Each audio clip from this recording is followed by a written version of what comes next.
The night I broke my marriage began like so many others, a gathering with friends, the kind that reminded me of the life we had built and the people who shared it. Jack, my husband, was the center of attention as always, cracking jokes with Marcus, his best friend, and filling our home with a warmth I hadn't felt in months. I sat across from them, my wine untouched, my thoughts too tangled to follow their laughter. Lily, Marcus' wife, was chatting beside me about a new renovation project for their home. Her voice, usually so soothing, grated on my nerves tonight. I wanted to escape the room, but I couldn't. Not with Marcus sitting so close, his smile strained, his gaze avoiding mine like a guilty secret he wished he could unlearn. Because he knew. And Jack knew too. 3 days earlier, Marcus had confessed everything. It had happened months ago, during one of those parties Jack insisted we attend. I had felt invisible that night, Jack off in his usual circle, Marcus hovering nearby as if he could sense my isolation. He'd been attentive in a way I hadn't experienced in years. Our conversation had flowed too easily, his compliments hitting marks I hadn't realized were sore. The wine blurred the lines I thought I would never cross, and before I could think, we were outside, hidden by shadows, his lips on mine. It was a mistake. A desperate act from someone who didn't recognize the woman she had become. When we pulled apart, Marcus had looked as horrified as I felt, but neither of us said a word. The party went on. Life went on. At least, it did until Marcus cracked under the weight of his guilt. I can't keep this from him, he told me after showing up unannounced at my door. His face was pale, his voice shaking. He's my best friend, Mia. He deserves to know. Please, Marcus, I'd begged. We were drunk. It didn't mean anything. If you tell him, my voice cracked. You'll destroy him. You'll destroy us. But he wouldn't be swayed. And 2 days later, Jack came home early from work, his expression hollow. We need to talk, he said, his voice flat. Marcus told me everything. Now, sitting across from Jack and Marcus at dinner, I felt the weight of my choices pressing down on me, suffocating and inescapable. Jack's demeanor was eerily calm, as if his rage had calcified into something far colder.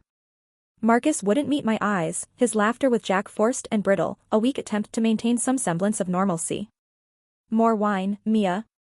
Lily's voice broke through my spiraling thoughts. I flinched, spilling a little as I lifted my glass. No, thank you, I mumbled, setting it down with trembling fingers. Jack glanced at me, his jaw tightening.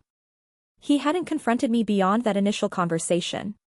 No shouting, no accusations, just silence. It was unbearable, and yet I feared the storm that might follow if I dared to push him. Marcus, Jack said suddenly, his voice sharp enough to cut through the chatter. Tell me something. He leaned back in his chair, his eyes locking onto his friend with an intensity that made Marcus squirm. Do you think honesty is the most important part of a friendship? The question hung in the air like smoke. Lily frowned, looking between them. What kind of question is that? She asked, laughing nervously. Marcus swallowed, his face pale. Of course, he said quietly. Honesty is everything. Jack's smile didn't reach his eyes. Good, he said. Because that's why I value our friendship. You've always been honest with me. I could feel the tension crackling like static. My chest tightened as Marcus fumbled for his drink, knocking it over in his haste. The spill spread across the tablecloth, but no one moved to clean it. Lily reached for a napkin, her confusion clear. What's wrong with you tonight, Marcus? She asked, a hint of irritation in her voice. Jack stood abruptly, his chair scraping against the floor. Mia, he said, his voice cold and steady, why don't you tell everyone what you've been up to? Or should I? My breath hitched. I looked at him, then at Marcus, who had gone ashen. Lily froze, her hand mid-reach, her eyes darting between us. Jack, don't, Marcus said, his voice barely audible. Oh, you don't want me to? That's rich, Jack snapped, his control finally fracturing. You didn't seem so worried about that when you came to me, Marcus. You were all about the truth then, weren't you? Lily's face twisted in confusion. What are you talking about? I'll tell you what I'm talking about, Jack said, his voice rising. He turned to me, his eyes blazing. Mia slept with Marcus. The words exploded in the room like a grenade. Lily gasped, her napkin dropping to the floor.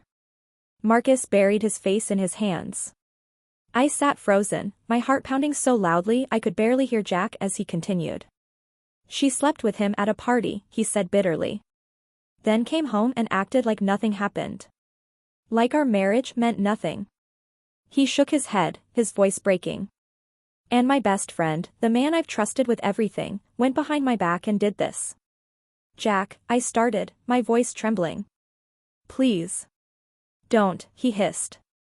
Don't you dare beg me to forgive this. The silence that followed was suffocating. Lily stood slowly, her face a mask of disbelief.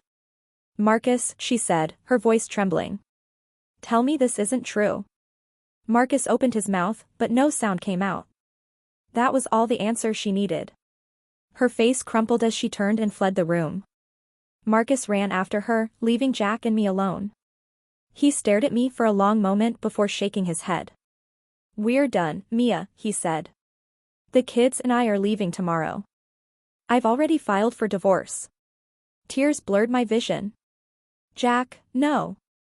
You made your choice, he said, his voice hollow. Now I'm making mine. The next morning, I woke to a silent house. Jack and the kids were gone, and with them, the life I had so carelessly shattered.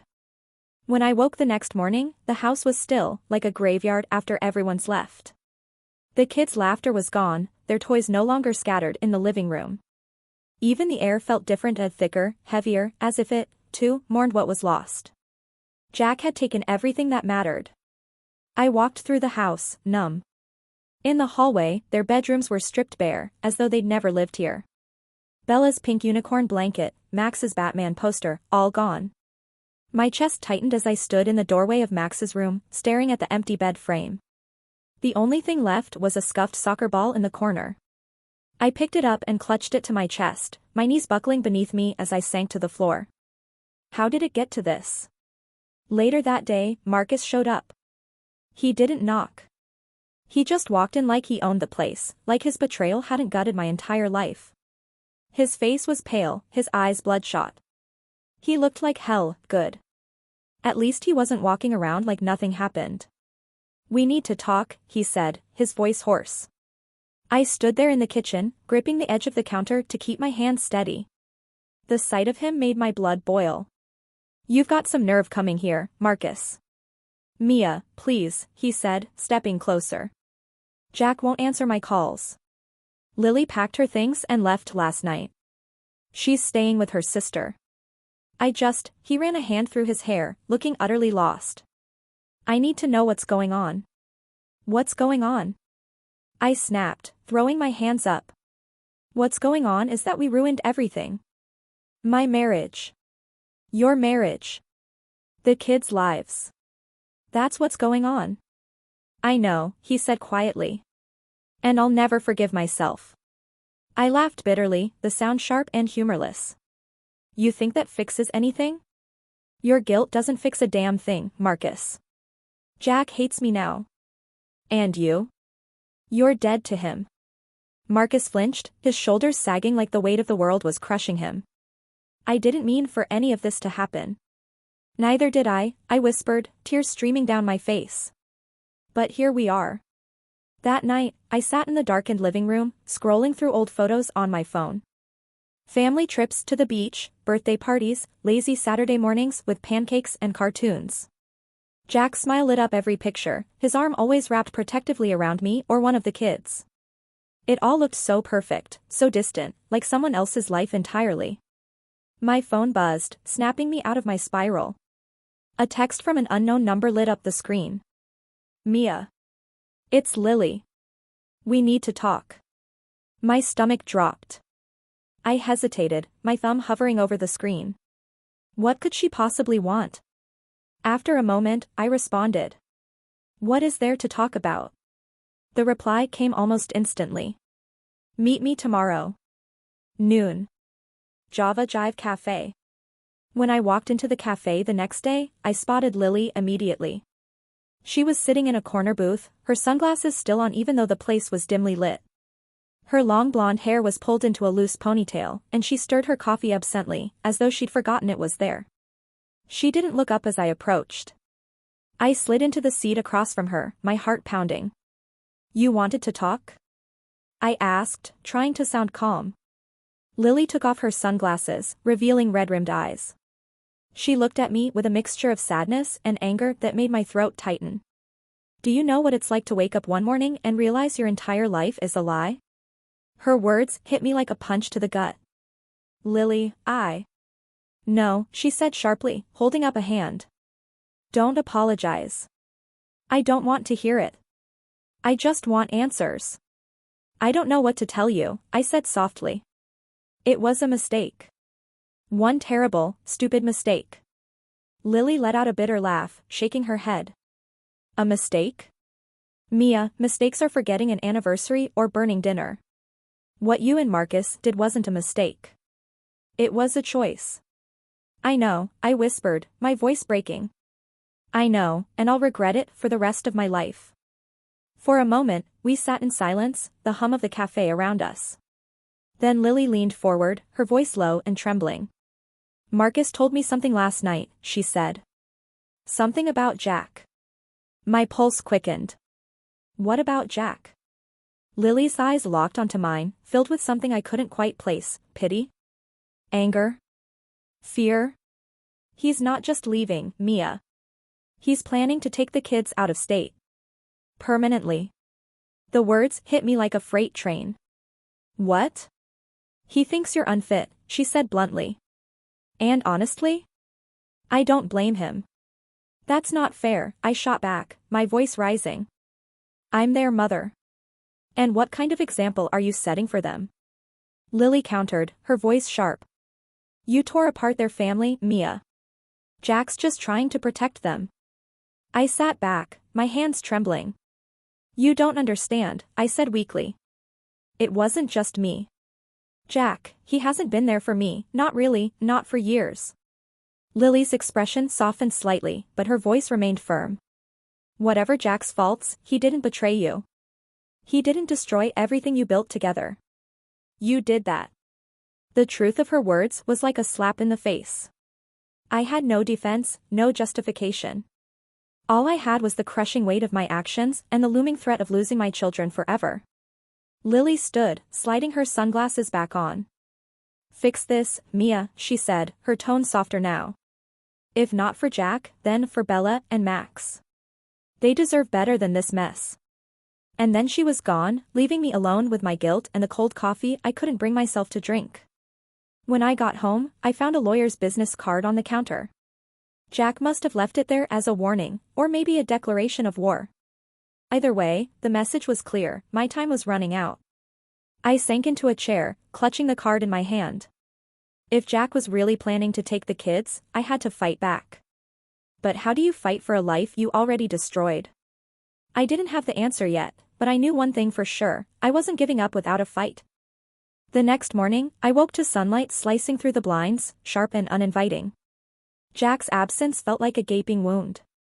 The kids weren't here to pester me for pancakes, to fight over the TV remote, to remind me that I still had something good in my life.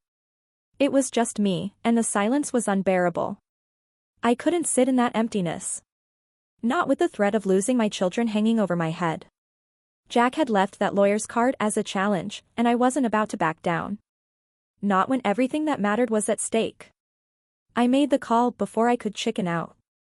Law Office of Mitchell and Burke, came the cheery voice on the other end. It felt like a cruel contrast to the knot in my stomach. Hi. I need to speak to someone about a custody case, I said, gripping the edge of the counter so hard my knuckles turned white. One moment, please. The hold music was infuriatingly upbeat, a piano rendition of some pop song that had been overplayed last summer. By the time a lawyer picked up, my nerves were frayed. This is Heather Mitchell. How can I help you? I swallowed hard. My husband, he left. He took my kids. I think he's planning to move out of state with them, and I need to stop him. There was a pause, just long enough to make me feel the weight of what I'd said. Okay, Heather said finally, her tone measured. Let's start with the basics. Are you and your husband legally separated? No, but he's filed for divorce, I admitted, my voice barely above a whisper. And he's already gone. He took Bella and Max without telling me where. Heather's tone sharpened. That's a problem.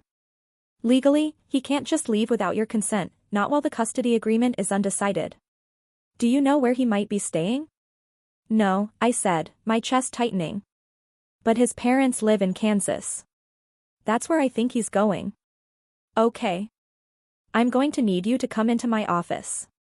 We'll file an emergency custody petition and a motion to prevent relocation. If he's crossing state lines with the kids, that's a big deal. We'll handle this. Her confidence was reassuring, but it didn't erase the fear gnawing at me. Thank you, I said, hanging up. At the lawyer's office, I sat across from Heather, a no-nonsense woman in her late 40s with sharp eyes and a sharper pen. She asked question after question, digging into every detail of my life with Jack. Have there been any allegations of abuse? She asked. No, I said quickly. Jack's a good father. He loves them. Why do you think he's trying to take them away from you? I hesitated, the shame crawling up my spine. Because of what I did. Heather raised an eyebrow. What exactly did you do? I stared at the floor. I slept with his best friend. Her pen froze mid-note. She didn't say anything for a long moment, just studied me like she was weighing my worth as a client. That complicates things, she said finally. But infidelity alone doesn't make someone an unfit parent. Do you have any history of substance abuse? Neglect? No, I said firmly. I've always been there for Bella and Max. Good, Heather said. We can work with that. But be prepared, Jack's going to bring up the affair. He'll use it to question your judgment, your stability. Are you ready for that? I wasn't. Not even close. But I nodded anyway. I have to be. When I got home, the house still felt like a stranger's. I walked into Bella's room and sat on her empty bed, clutching her favorite stuffed unicorn. I could almost hear her voice, singing off-key as she played dress up. I couldn't let this be permanent. I couldn't let Jack take them away. As I sat there, my phone buzzed. A text from Marcus. Lily's leaving me. She's already filed the papers. Good, I thought bitterly. At least one part of this mess was being dealt with. Another message followed, you should know, Jack's in Kansas. I overheard him talking to his dad. I froze. Marcus' betrayal had cost me everything, but now he was giving me something. A lifeline. A chance. I typed back quickly, are you sure? Yes. He's staying there while he figures out his next move. I stared at the message, my mind racing. Jack was in Kansas, and now I had the leverage I needed. With Heather's help, I could file the petition and stop him before he went any further. But there was another thought, darker and more immediate, clawing at the back of my mind. I could go to Kansas myself. The idea took root, growing stronger with every hour I spent in that empty house. By the time night fell, I'd made up my mind. I couldn't sit here, waiting for the court to decide the fate of my family. I had to act. I had to face Jack and fight for my kids in person. Packing a bag was surreal. I threw in clothes, toothbrushes for the kids, Bella's unicorn, and Max's Batman cape, things they'd want when I brought them home. My hands trembled as I zipped it up, the weight of what I was doing crashing down on me. Before I left, I wrote a note and left it on the kitchen counter. If Jack came back, he'd find it. Jack. I'm not giving up on Bella and Max. If you want a fight, I'll give you one. But not like this, not with lawyers and courts. I'm coming to Kansas, and we're going to settle this face to face. You owe me that much. Mia. By dawn, I was on the road. The miles stretched out in front of me, an endless expanse of gray asphalt and uncertainty. I didn't know what I'd say when I saw Jack. I didn't even know if he'd agree to see me. But one thing was clear, I wasn't giving up without a fight. The drive to Kansas was agonizingly long. I'd expected the road to give me time to think, to plan out exactly what I'd say when I got there, but all it did was remind me how alone I was. Each passing mile left me with more questions than answers. Would Jack even let me see the kids? Could I really talk him down from this? Or was I just chasing a ghost of the life we had? By the time I hit the Kansas state line, my resolve was as worn as the highway beneath my tires. I stopped at a dingy gas station to grab a coffee, the fluorescent lights buzzing overhead like a bad omen. My phone buzzed with a message as I climbed back into the car. It was from Marcus. Be careful. Jack's angrier than I've ever seen him. Don't push him too far. I gritted my teeth. Marcus, the man who'd helped set this fire, was now trying to warn me about the flames. I shoved the phone into the cup holder without replying and pulled back onto the highway. Jack's parents' house was a sprawling old farmhouse with peeling paint and a porch swing that creaked in the breeze. It sat at the end of a long gravel driveway, surrounded by fields that seemed to stretch forever. The place felt so Jack. Rugged, honest, grounded. Everything I'd loved about him. Everything I'd destroyed. I parked the car and sat there for a moment, staring at the front door. My heart pounded so hard it felt like it might crack my ribs. The thought of seeing Bella and Max again gave me hope, but the thought of facing Jack made my stomach churn. I forced myself out of the car, the gravel crunching beneath my feet as I walked up to the door. My hand hovered over the knocker, trembling. Before I could make up my mind, the door swung open. There he was. Jack stood in the doorway, his face a mask of exhaustion and anger. His blue eyes, once warm and full of love, were cold and distant now. He didn't say anything at first, just stared at me like I was something he'd scraped off his shoe. What are you doing here, Mia? His voice was low, steady. Dangerous. I came to see the kids, I said, trying to keep my voice from shaking.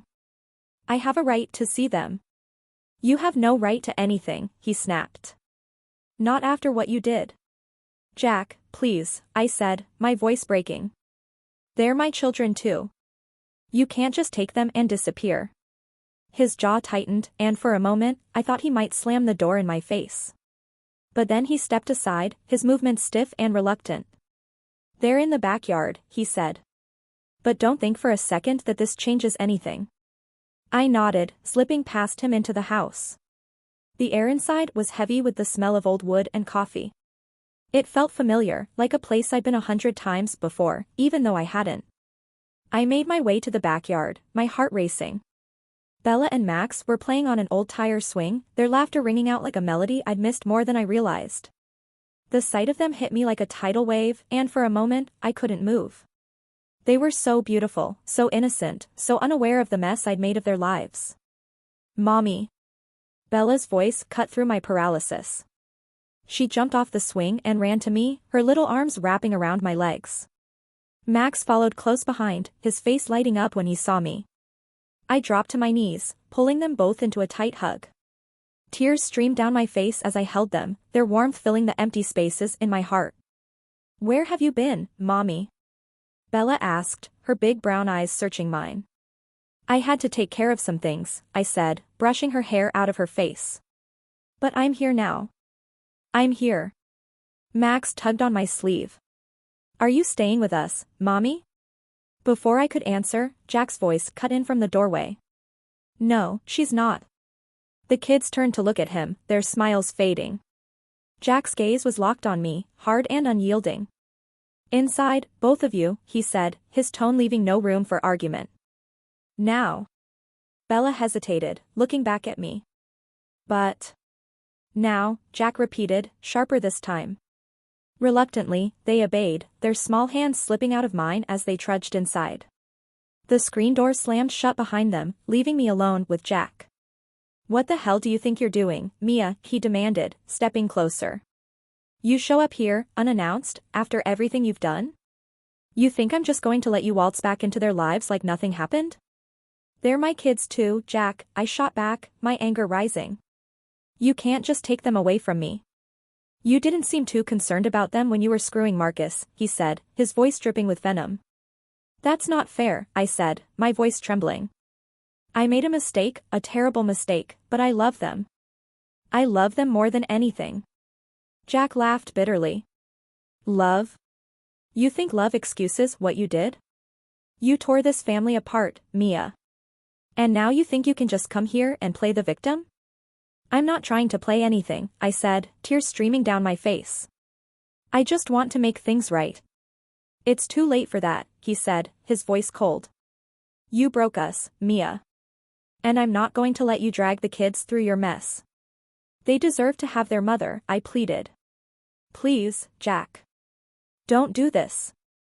For a moment, I thought I saw a flicker of something in his eyes, pain, maybe, or regret. But then it was gone, replaced by the same hard mask he'd worn since the night Marcus confessed.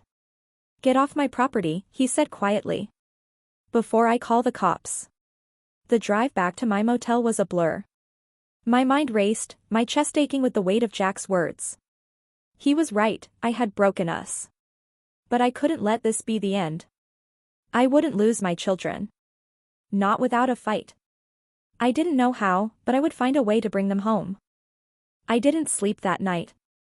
The cheap motel room smelled faintly of mildew, and the thin curtains did little to block out the flickering neon sign from the diner next door.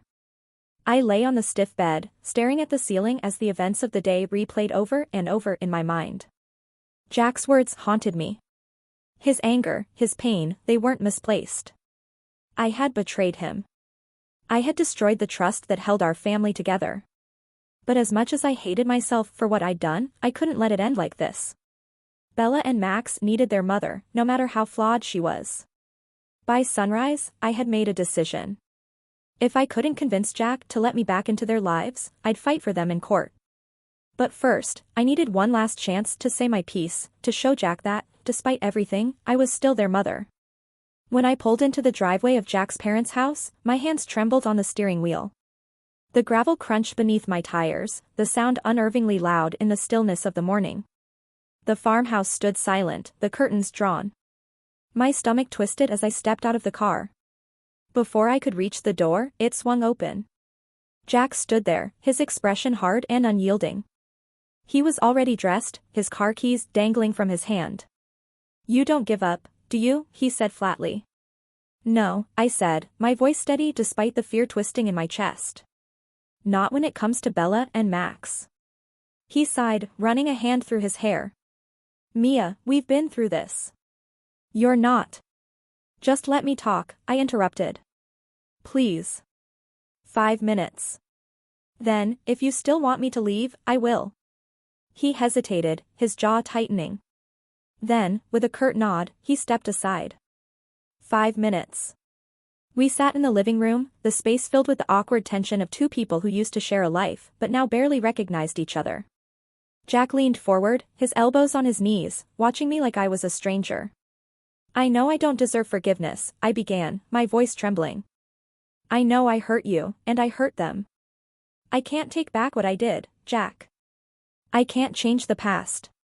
But I can do better. I can be better, for Bella and Max. He didn't respond, his expression unreadable. I pressed on. They need their mother, I said. And I need them. I'm not perfect, I'm far from it, but I love them more than anything in this world. Please, Jack. Don't take them away from me. For a long moment, he said nothing. The silence was suffocating, each second stretching into an eternity. Finally, he spoke. Do you know what hurts the most, Mia? He said quietly.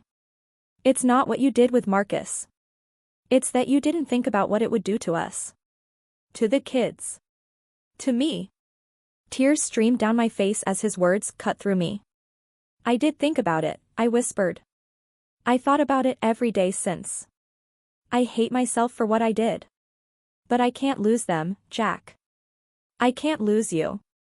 He looked at me then, his blue eyes filled with a pain so deep it nearly broke me. You already lost me, he said, his voice raw. But you're right about one thing, they need their mother. My breath hitched. Does that mean? It means I'll give you supervised visitation, he said, cutting me off. For now. But we're still going to court, Mia. This isn't just about you and me anymore. It's about what's best for them.